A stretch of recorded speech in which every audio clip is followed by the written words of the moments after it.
तरंग दृष्टिकारी के रूप में कार्य करता है। तो पहली हेडिंग हम डालेंगे ऐसे, पीएन संधि डायोड अर्ध तरंग दृष्टिकारी के रूप में। ये इंपॉर्टेंट क्वेश्चन है बेटा, ठीक है, ये बोर्ड परीक्षा में तुम्हारे पूछा जाता है। और ये पीएन संधि डायोड बना लेंगे। ये देखो पीएन संधि डायोड बना हुआ है और ये P1 और P2 है। तो इसकी परिभाषा को हम इस चित्र को देख करके इसकी परिभाषा को हम रिपीट कर सकते हैं, यानी परिभाषा को हम लिख सकते हैं। एक आसान तरीका है परिभाषा को लिखने का। इस चित्र को देखिए, देखो ये P1 है और ये P2 है, और ये बेटा P1 और P2 को हम प्राथमिक कुंडली के, देखो प्राथमिक कुंडली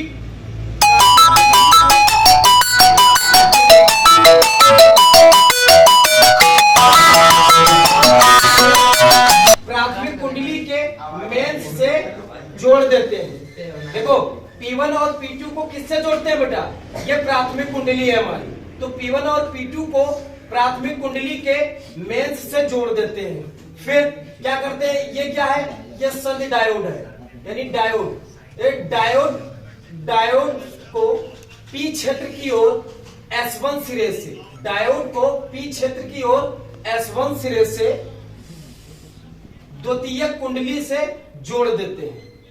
तो प्रत्यावर्ती धारा प्राप्त होती है, ठीक है, या हम ऐसे भी बोल सकते हैं तथा द्वितीयक कुंडली के सिरे को डायोड D से P क्षेत्र की ओर S1 सिरे से जोड़ देते हैं, ठीक।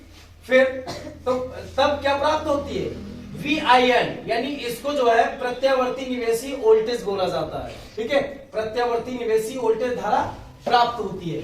उसके बाद क्या करते हैं हम, डायोड D को N क्षेत्र की ओर, ये लोड प्रतिरोध, ये जो प्रतिरोध दिख रहा है ना, ये RL, लोड प्रतिरोध को हम RL से रिप्रेजेंट करते हैं, यानी प्रदर्शित करते हैं। तो लोड प्रतिरोध RL को RL के द्वारा C से D की ओर, ठीक है, यानी डायोड D को N क्षेत्र की ओर लोड प्रतिरोध RL के द्वारा S2 द्वितीयक कुंडली के S2 सिरों को जोड़ देते हैं, ठीक है।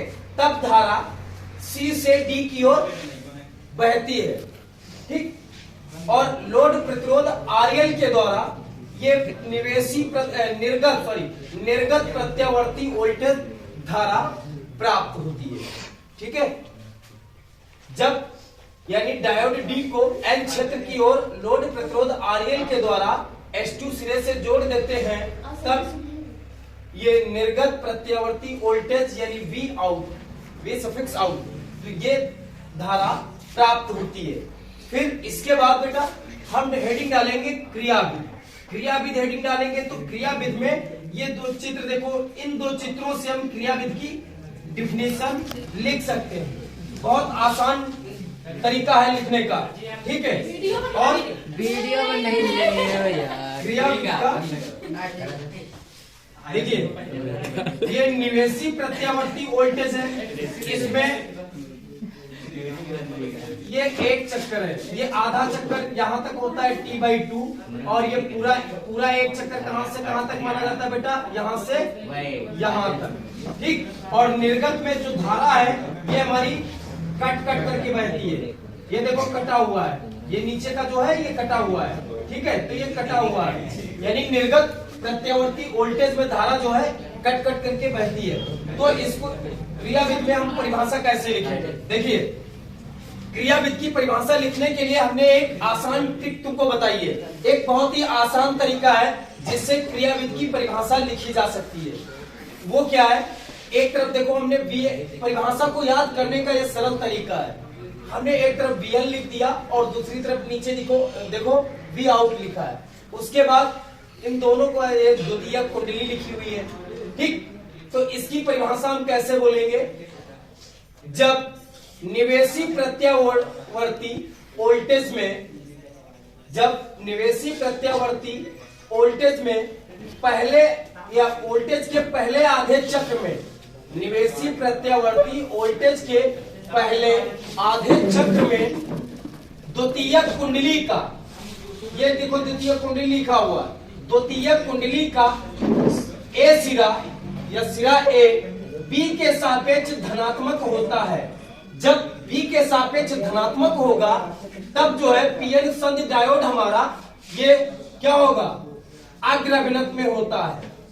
जब पीएन संधि डायोड अग्र अभिनत में होता है तो लोड प्रतिरोध आरएल में धारा प्रवाहित होती है और सी से डी की ओर बढ़ने लगती है। तो इसकी परिभाषा हम कैसे बोलेंगे क्रियाविद में, देखो जब निवेशी प्रत्यावर्ती वोल्टेज के पहले आधे चक्र में द्वितीय कुंडली का सिरा ए बी के सापेक्ष धनात्मक होता है तब पीएन संधि डायोड अग्र अभिनत में हो जाता है और लोड प्रतिरोध आरएल में धारा सी से डी की ओर प्रवाहित होती है, ठीक है। तथा निर्गत प्रत्यावर्ती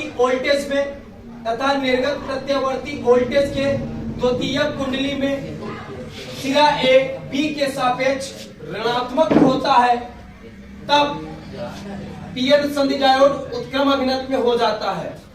तब पीएन संधि डायोड उत्क्रम अभिनत में हो जाता है तब लोड प्रतिरोध आरएल में धारा शून्य होती है,